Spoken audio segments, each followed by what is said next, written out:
Thich Nhat Hanh, the Buddhist teacher, says that the greatest gift a parent can give to a child is his or her own happiness. So I tell parents to really look after their emotional lives, to examine their stresses in their lives, and in those first few years, make the child's comfort and happiness and security their primary goal. Whatever life goals they have, put them on hold as best you can, and really create an environment where the child is connected and secure. And that child then will be set for life pretty much. And if you face stresses or anxieties or depression, deal with them as quickly as you can and get all the support you can get, and look at what's causing it, because under those circumstances, your child will be affected negatively.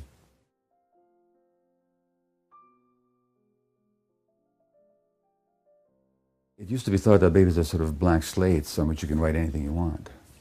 Well, that's not true. What is true is that babies are born with tremendous potential for self-realization, but also for self-negation.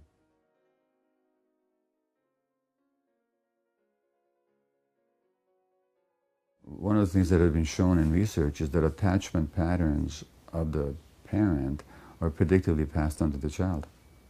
So you can do an interview with a prospective parent a couple of years before the child is born and predict how that yet unconceived child will respond to attachment issues at 1 year of age. And then that'll predict how that child, when grow up, will exhibit attachment patterns as an adult. So it really is highly conditioned by the multi-generational emotional transactions that occur in a family.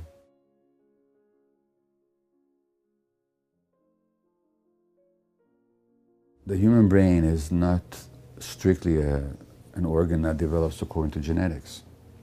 In fact, nothing is. As I gave the example of the seed, I mean, if you want that seed to grow, you have to plant it in the right kind of ground with the right conditions of light and irrigation and nutrition. Well, the human brain also develops in response to the environment, especially the human brain, because most of our brain growth occurs after birth and not before.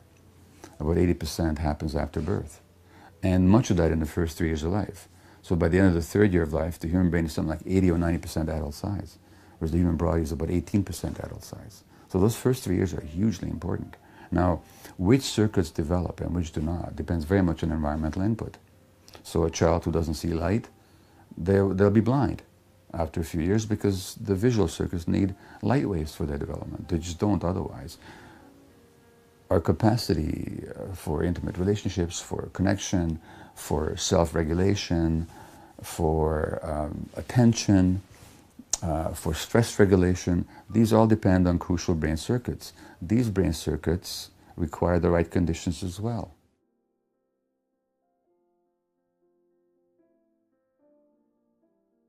The right conditions are the presence of non-stressed, non-depressed, emotionally available, consistently available parenting caregivers. We're not talking about does mother and dad love the child. That you can take for granted in most cases. Are the intentions good? That's always there. We're just talking about how stressed or distracted or depressed the parents may be.